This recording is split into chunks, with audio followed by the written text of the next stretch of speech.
जय हिंद। Welcome to today exam classes. दोस्तों आज के इस वीडियो में हम राजस्थान लैब असिस्टेंट भर्ती परीक्षा 2022 के लिए राजस्थान के कुछ मोस्ट इंपोर्टेंट क्वेश्चन आंसर याद करेंगे जो आपके राजस्थान सहायक प्रयोगशाला एग्जाम में बार बार रिपीट होने वाले मोस्ट इंपोर्टेंट क्वेश्चन आंसर हैं। अगर दोस्तों आप भी राजस्थान लैब असिस्टेंट भर्ती परीक्षा की तैयारी कर रहे हैं तो इस वीडियो को लास्ट तक जरूर देखें और इन सभी राजस्थान के मोस्ट इंपोर्टेंट क्वेश्चन आंसर को जरूर याद करें, क्योंकि दोस्तों ये सभी क्वेश्चन है जो लैब असिस्टेंट भर्ती परीक्षा के नए सिलेबस भी शामिल हैं, इसलिए इन सभी क्वेश्चनों को आप जरूर याद करें। तो चलिए देखते हैं पहला क्वेश्चन। दोस्तों पहला क्वेश्चन है, निम्न में से किस वृक्ष को राजस्थान में रेगिस्तान का सागवान भी कहा जाता है? तो इस सवाल का सही जवाब देगा ऑप्शन बी, यानी राजस्थान में रोइडा वृक्ष हैं जिसको रेगिस्तान का सागवान भी कहा जाता है। और रोइडा का जो फूल होता है उस फूल को साल 1983 में राजस्थान सरकार ने राज्य पुष्प के रूप में घोषित किया था। कब? 1983 में। नेक्स्ट अगला दूसरा क्वेश्चन है, कौन सा राष्ट्रीय उद्यान यूनेस्को के प्राकृतिक धरोहर की सूची में शामिल है? तो इस सवाल का सही जवाब देगा ऑप्शन बी, यानी केवलादेव राष्ट्रीय उद्यान है जो यूनेस्को की प्राकृतिक धरोहर की सूची में शामिल हैं और इसको साल 1985 में यूनेस्को की प्राकृतिक धरोहर की सूची में शामिल किया गया था और ये राजस्थान के भरतपुर जिले में स्थित हैं। कौन सा उद्यान? केवलादेव राष्ट्रीय उद्यान। नेक्स्ट अगला तीसरा क्वेश्चन है, वन पर्यावरण क्षेत्र में राजस्थान का सबसे बड़ा पुरस्कार कौन सा है? तो इस सवाल का सही जवाब देगा ऑप्शन सी, यानी वन पर्यावरण क्षेत्र में राजस्थान में सबसे बड़ा पुरस्कार है अमृता देवी स्मृति पुरस्कार, जो राजस्थान राज्य का पर्यावरण के क्षेत्र में सबसे बड़ा पुरस्कार है और इस पुरस्कार की शुरुआत है साल 1994 में की गई थी। अगला नेक्स्ट चौथा क्वेश्चन है, मरुवाणी क्या है? तो इस सवाल का सही जवाब देगा ऑप्शन ए, यानी मरुवाणी है जो एक राजस्थानी भाषा की मासिक पत्रिका है। नेक्स्ट अगला पांचवा क्वेश्चन है, शेखावटी भूभाग में कुएं स्थानीय भाषा में किस नाम से जाने जाते हैं? तो इस सवाल का सही जवाब देगा ऑप्शन बी, यानी शेखावटी भूभाग में जो कुएं होते हैं उनको स्थानीय भाषा में जोहड़ के नाम से जाना जाते हैं। नेक्स्ट अगला छठा क्वेश्चन है, दक्षिणी पूर्वी राजस्थान की प्रमुख बोली कौन सी है? तो इस सवाल का सही जवाब देगा ऑप्शन सी, यानी दक्षिणी पूर्वी राजस्थान की जो प्रमुख बोली हैं वो मालवी बोली हैं। अगला सातवां क्वेश्चन है, लोक देवता पाबूजी के भोपे किस वाद्य यंत्र का प्रयोग करते हैं? तो इस सवाल का सही जवाब देगा ऑप्शन सी, यानी लोक देवता पाबूजी के जो भोपे होते हैं वो रावण हत्ता वाद्य यंत्र का प्रयोग करते हैं। कौन से वाद्य यंत्र का प्रयोग करते हैं पाबूजी के भोपे? रावण हत्ता वाद्य यंत्र का। अगला आठवां क्वेश्चन है, राजस्थान में 1857 की क्रांति सर्वप्रथम कहां से हुई थी? तो इस सवाल का सही जवाब देगा ऑप्शन डी, यानी राजस्थान में 1857 की क्रांति की शुरुआत सर्वप्रथम है वो नसीराबाद से हुई थी। नेक्स्ट अगला नौवां क्वेश्चन है, स्त्री पुरुषों को दास के रूप में रखने की परंपरा को क्या कहते हैं? तो इस सवाल का सही जवाब देगा ऑप्शन डी, यानी राजस्थान में जो स्त्री पुरुषों को दास के रूप में रखने की प्रथा को गोला कहा जाता है। अगला नेक्स्ट 10वां क्वेश्चन है, कवियत्री मीराबाई की प्रसिद्ध रचना कौन सी है? तो इस सवाल का सही जवाब देगा ऑप्शन सी, यानी कवियत्री मीराबाई की जो प्रसिद्ध रचना है उसका नाम है पदावली। नेक्स्ट अगला 11वां क्वेश्चन है, गढ़ बीटली किस किले का लोकप्रिय नाम है? तो इस सवाल का सही जवाब देगा ऑप्शन डी, यानी अजमेर का जो तारागढ़ किला है जिसको गढ़ बीटली के नाम से जाना जाता है। अगला 12वां क्वेश्चन है, प्राचीन काल में बीकानेर को किस नाम से जाना जाता था? तो इस सवाल का सही जवाब देगा ऑप्शन ए, यानी प्राचीन काल में बीकानेर जिले को जोंगल प्रदेश के नाम से जाना जाता था। नेक्स्ट अगला 13वां क्वेश्चन है, तिलवाड़ा का पशु मेला राजस्थान के किस जिले में लगता है? तो इस सवाल का सही जवाब देगा ऑप्शन बी, यानी तिलवाड़ा का पशु मेला है जो राजस्थान के बाड़मेर जिले में भरता है और इस तिलवाड़ा के पशु मेले को मलिनाथ जी का पशु मेला भी कहा जाता है। नेक्स्ट अगला 14वां क्वेश्चन है, कोटा रियासत में प्रजामंडल की स्थापना कब हुई थी? तो इस सवाल का सही जवाब देगा ऑप्शन डी, यानी साल 1938 में कोटा रियासत में प्रजामंडल की स्थापना हुई थी। कब? साल 1938 में। नेक्स्ट अगला क्वेश्चन है, भारत में खनिज के क्षेत्र में राजस्थान का कौन सा स्थान है? तो दोस्तों झारखंड राज्य के बाद राजस्थान का खनिज के क्षेत्र में भारत में दूसरा स्थान है। कौन सा स्थान है? दूसरा स्थान। तो इस सवाल का सही जवाब देगा ऑप्शन डी। नेक्स्ट अगला क्वेश्चन है, डूंगरपुर तथा बांसवाड़ा किस नदी विपरीत किनारे पर बसे हुए हैं? तो इस सवाल का सही जवाब देगा ऑप्शन बी, यानी डूंगरपुर और बांसवाड़ा हैं जो माही नदी के विपरीत किनारे पर बसे हुए हैं। नेक्स्ट अगला 17वां क्वेश्चन है, राजस्थान की सबसे बड़ी खारे पानी की झील कौन सी है?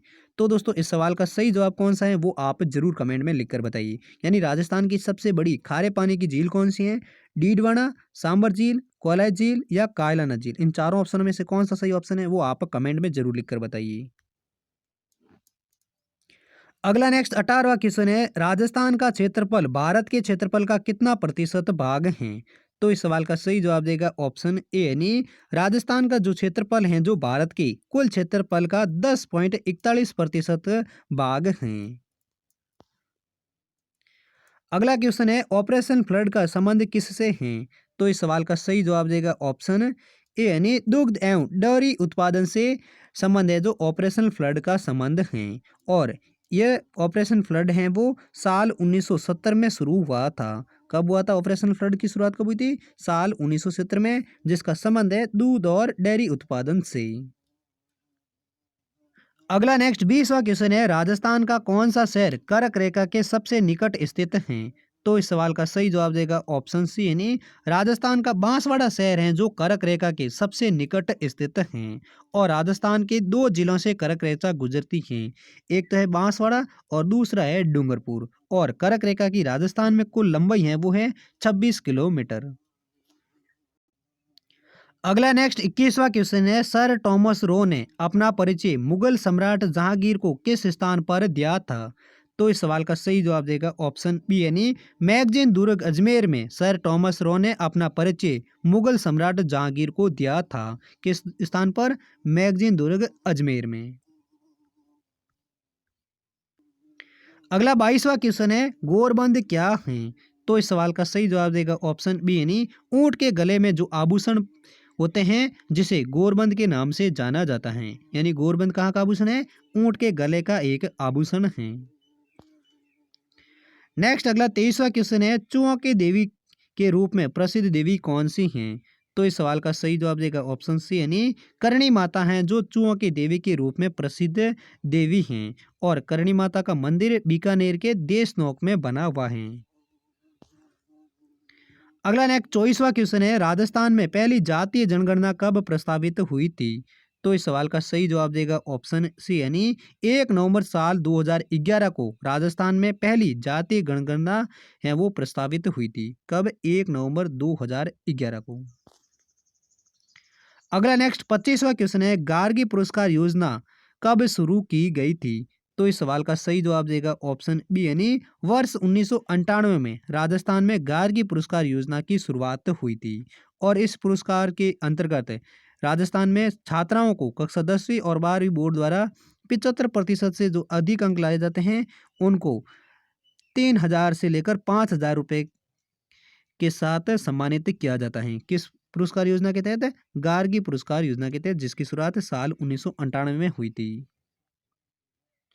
अगला नेक्स्ट 28वां क्वेश्चन है, राजस्थान में खेजड़ी वृक्ष की पूजा किस पर्व पर की जाती है?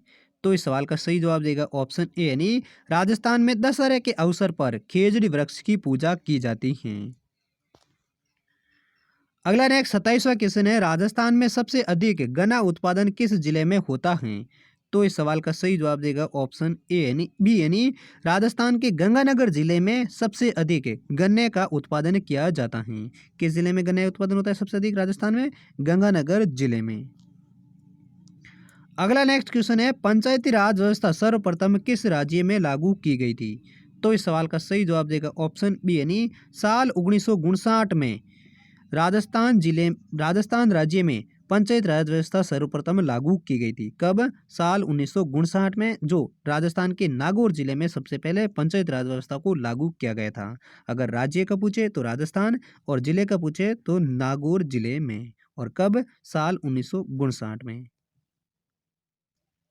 अगला नेक्स्ट 29वां क्वेश्चन है, किस लोक देवता ने कामड़िया पंथ की स्थापना की थी? तो इस सवाल का सही जवाब देगा ऑप्शन सी यानी रामदेव जी ने रूणीसा में कामड़िया पंथ की स्थापना की थी। किस लोक देवता ने? लोक देवता रामदेव जी ने। नेक्स्ट अगला 30वां क्वेश्चन है, महाराणा प्रताप का जन्म कहाँ हुआ था? तो इस सवाल का सही जवाब देगा ऑप्शन बी यानी महाराणा प्रताप का जन्म है वो कोमलगढ़ के किले में हुआ था। अगला नेक्स्ट 31वां क्वेश्चन है, उदयपुर के निकट एकलिंग देव जी का मंदिर किस शासक ने बनवाया था? तो इस सवाल का सही जवाब देगा ऑप्शन बी यानी बप्पा रावल हैं जिन्होंने एकलिंग जी का मंदिर बनवाया था। और एकलिंग देव जी का मंदिर है जो मेवाड़ वंश के इष्ट देवता भी माने जाते हैं। अगला नेक्स्ट 32वां क्वेश्चन है, राष्ट्रीय लॉ यूनिवर्सिटी राजस्थान में कहाँ पर स्थित है? तो इस सवाल का सही जवाब देगा ऑप्शन सी यानी राष्ट्रीय लॉ यूनिवर्सिटी है जो राजस्थान के जोधपुर जिले में स्थित हैं और जोधपुर के मंडोर में स्थित हैं, जिसे साल 2001-2 में स्थापित किया गया था। कब? 2001-2 में। अगला नेक्स्ट 33वां क्वेश्चन है, एकलिंग जी के मंदिर के दक्षिण द्वार की प्रशस्ति किसके समय उत्कीर्ण की गई थी? तो इस सवाल का सही जवाब देगा ऑप्शन सी यानी राणा रायमल के समय की प्रशस्ति हैं वो उत्कीर्ण की गई हैं। कहाँ पर? एकलिंग जी के मंदिर के दक्षिणी द्वार की प्रशस्ति पर। नेक्स्ट अगला 34वां क्वेश्चन है, विजय स्तंभ का निर्माण किसने करवाया था? तो इस सवाल का सही जवाब देगा ऑप्शन ए यानी राणा कुंभा हैं जिन्होंने विजय स्तंभ का निर्माण करवाया था। अगला नेक्स्ट 35वां क्वेश्चन है, मेवाड़ के इतिहास में सर्वप्रथम सोने के सिक्के चलाने वाला शासक कौन था? तो इस सवाल का सही जवाब देगा ऑप्शन सी यानी मेवाड़ के इतिहास में राणा बप्पा थे जिन्होंने सोने के सर्वप्रथम सिक्के चलाने वाले शासक थे। कौन? बप्पा रावल।